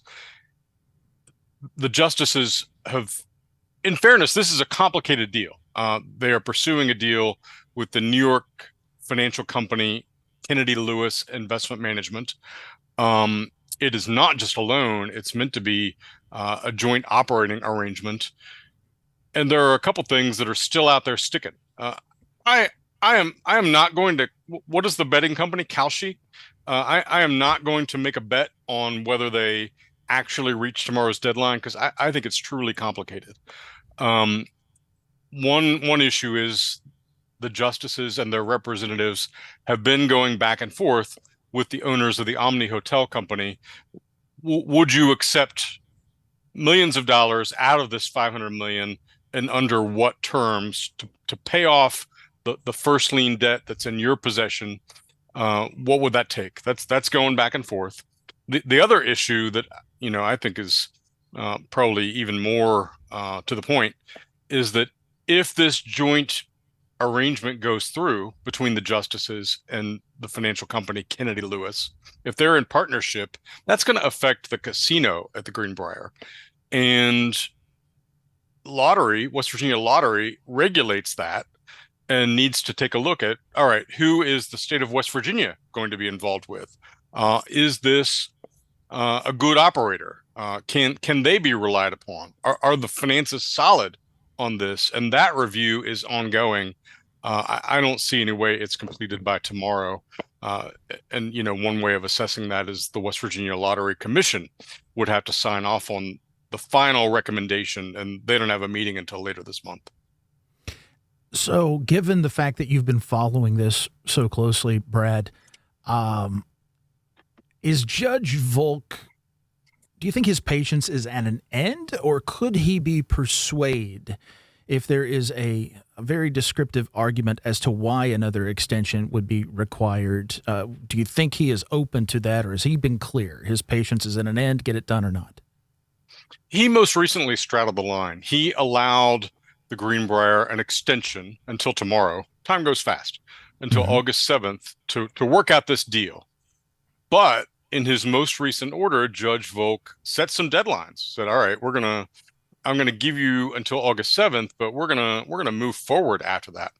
But here's the trick. The moving forward doesn't actually occur until September. There's a series of deadlines starting in early September. A pre-hearing conference, September 3rd, submitting findings of facts by the various legal representatives in this case by September 9th, so a month from now, and then an evidentiary hearing midway through September 16th. That buys a little more time. That's a month out to let this other stuff kind of work its way out. Maybe reaching an agreement with White Sulphur Springs Holdings, allowing time for Lottery to do its due diligence on the effects of the casino license.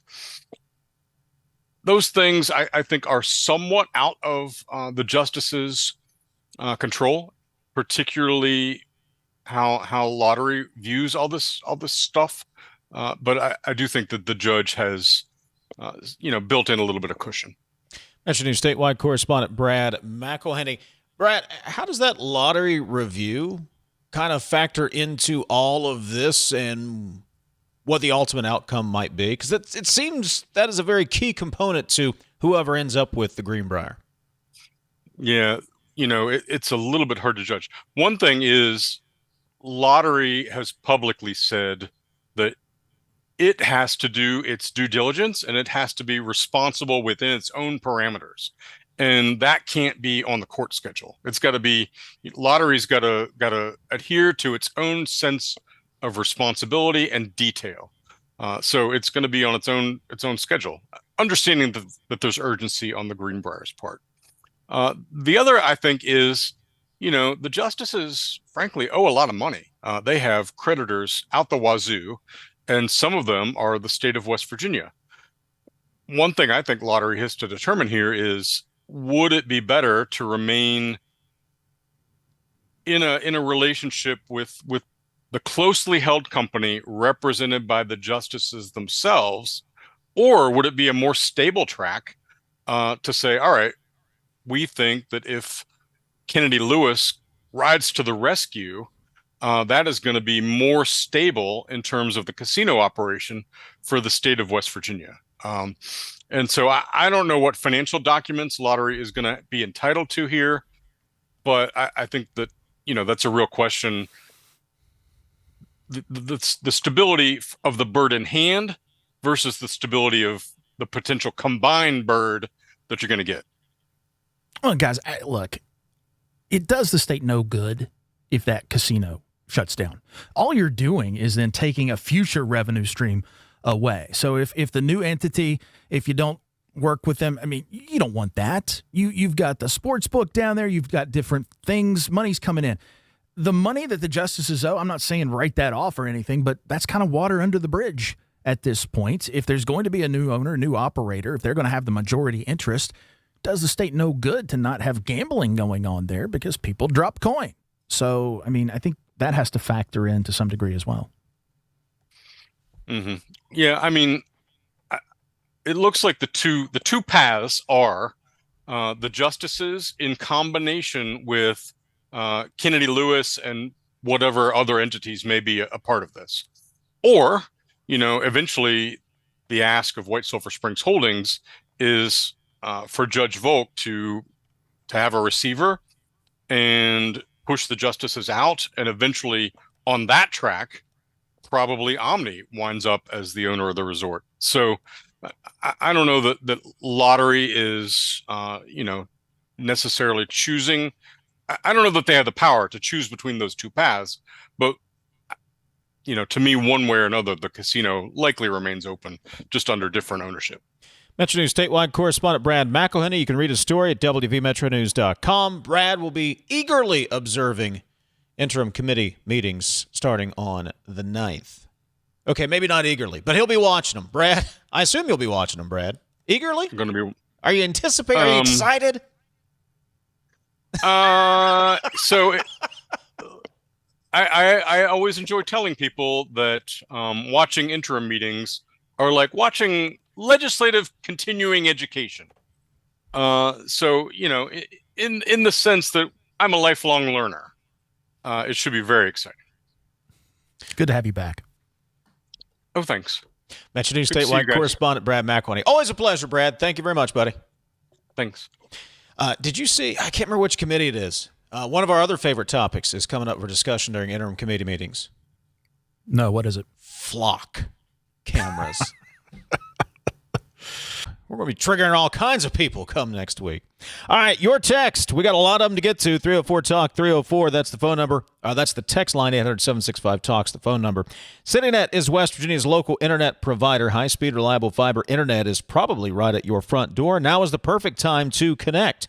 Local customer support you can trust. Perfect for working from home, streaming, or even running a business. Fast, reliable fiber internet built for everyday life. When it's high-speed internet you need, citynet.net. Connects, protects, and perfects. Back in a moment. Approach your retirement with confidence. With over 150 years of combined experience, the advisors of the Stike team at Wealth Enhancement Group provide advice and wealth management strategies to individuals, families, small businesses, professional offices, and institutions. With the Stike team, you'll have access to an advising team with extensive resources, a client-first mindset, and a passion for helping transform the lives of those we serve. Visit wealthenhancement.com/Stike today and join the team that's dedicated to your success. The Marl transmission line doesn't skip West Virginia, it will power it. The line ties into the same regional grid that carries power from West Virginia's own plants. Fort Martin, Harrison, Mitchell, and Longview, run by West Virginia workers. Right now, our aging grid holds West Virginia generation back. Marl clears the bottleneck, giving our power plants a stronger, fairer shot at competing in the region. Marl works for West Virginia. Learn more at powerwv.org. Paid for by WVRAE. You're listening to Talkline on Metro News, the voice of West Virginia. For over 20 years, Dan Cava Toyota World has been more than a dealership. We're family-owned, community-focused, and committed to taking care of our customers long after the sale. Our commitment doesn't stop when you drive off the lot. With factory-trained technicians and a service team you can trust, we're here to keep your vehicle running at its best for years to come. So when it's time to get your next vehicle, choose the dealership that's been serving the community for generations. Visit Dan Cava Toyota World in Fairmont. Shop the world. You own a boat because you love spending time on the water. Choose the outboard that allows you to make the most of it. Honda Marine's legendary reliability, ease of maintenance, and powerful performance keep you going strong. In 1914, the same year the first commercial flight soared and the Panama Canal opened, Greer Industries was born. Herbert and Agnes Greer began in Morgantown, West Virginia, striking the first pick into the limestone formation that would become the backbone of one of the state's great industrial legacies. From the roads we drive on, the buildings we build, and the communities we serve, Greer Industries has been delivering quality for decades. At Greer Industries, we've been improving lives for more than a century. The best selection of WVU apparel is at Daniels Men's Store. Exclusive designs you won't find anywhere else. Stylish, sophisticated, and unmistakably mountaineer. Shop in store or online at danielsofmorgantown.com.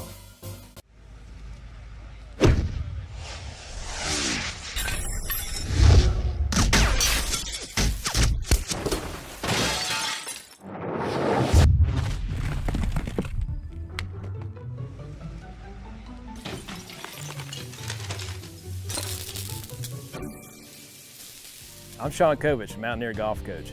When disaster strikes your home, business, or golf game, call the restoration company the Mountaineers call. Panhandle Cleaning and Restoration.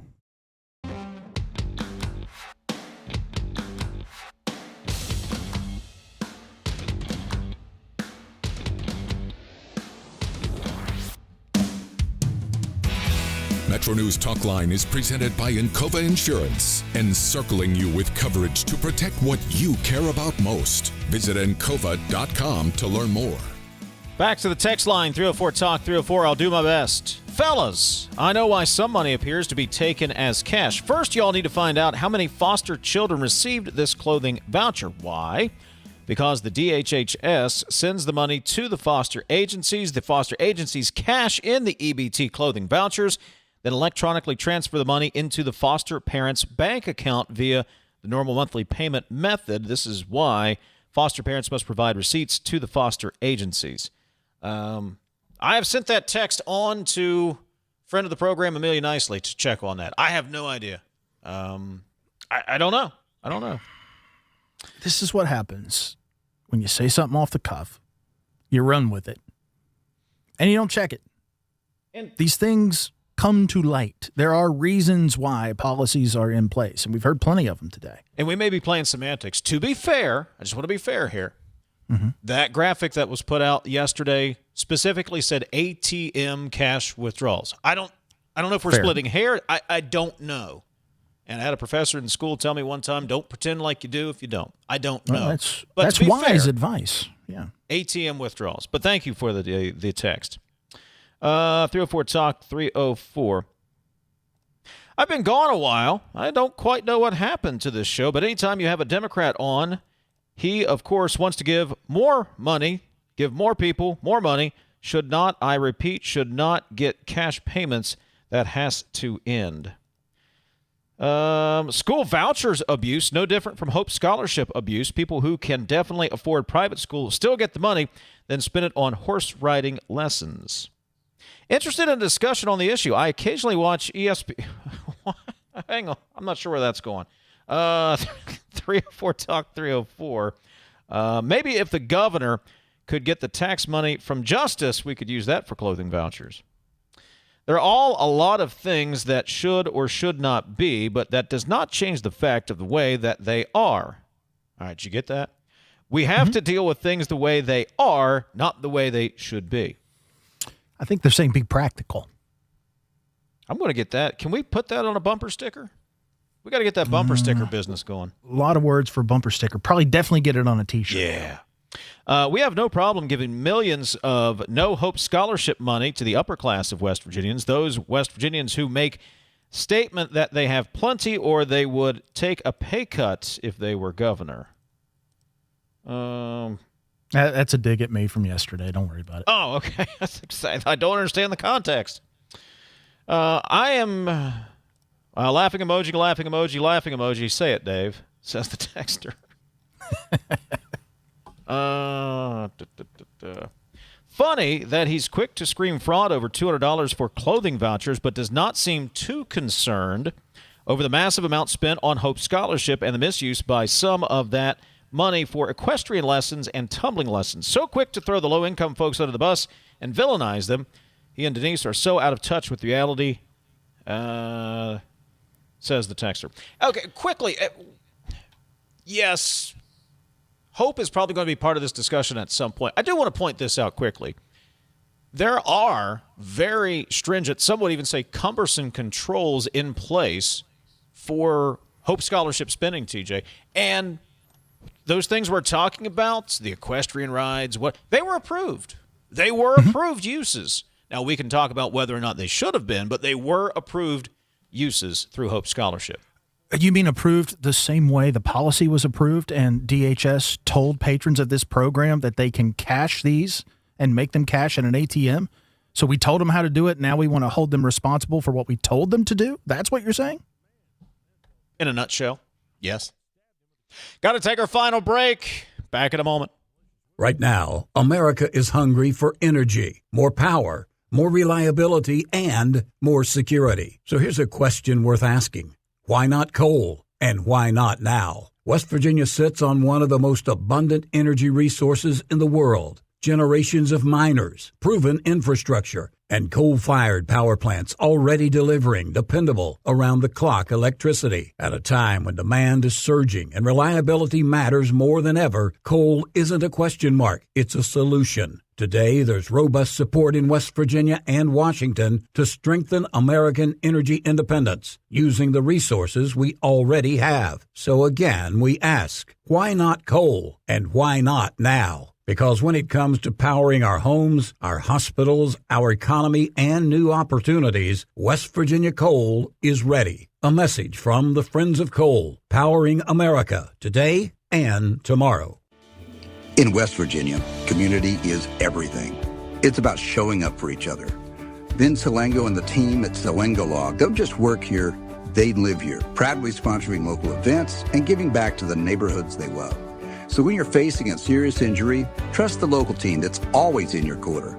They spent over 25 years fighting for West Virginia families. Salengo Law. Get results, not excuses. Visit us at salengolaw.com. You're listening to Talkline on Metro News, the voice of West Virginia.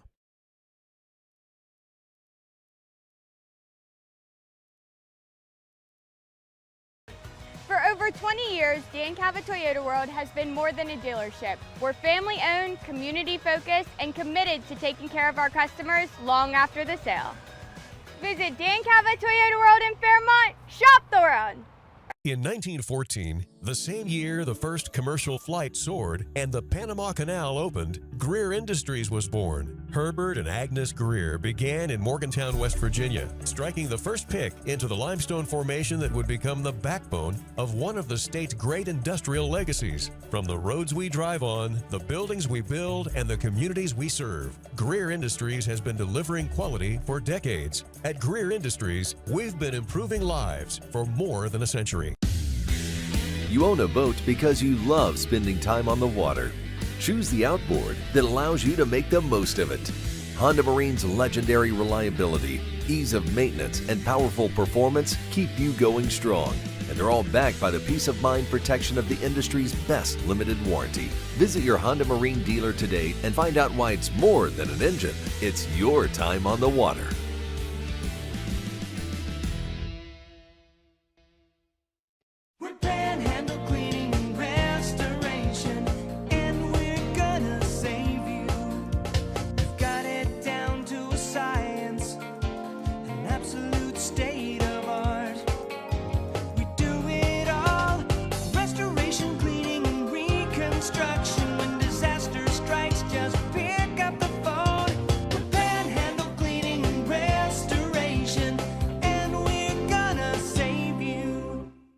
We're going to do public math, so it's 31 divided by 4. Yeah, just under 8 per win. Just mark it down. Put Tony and I down Let's for go. 8. Coach Hunter, put us on the prediction show.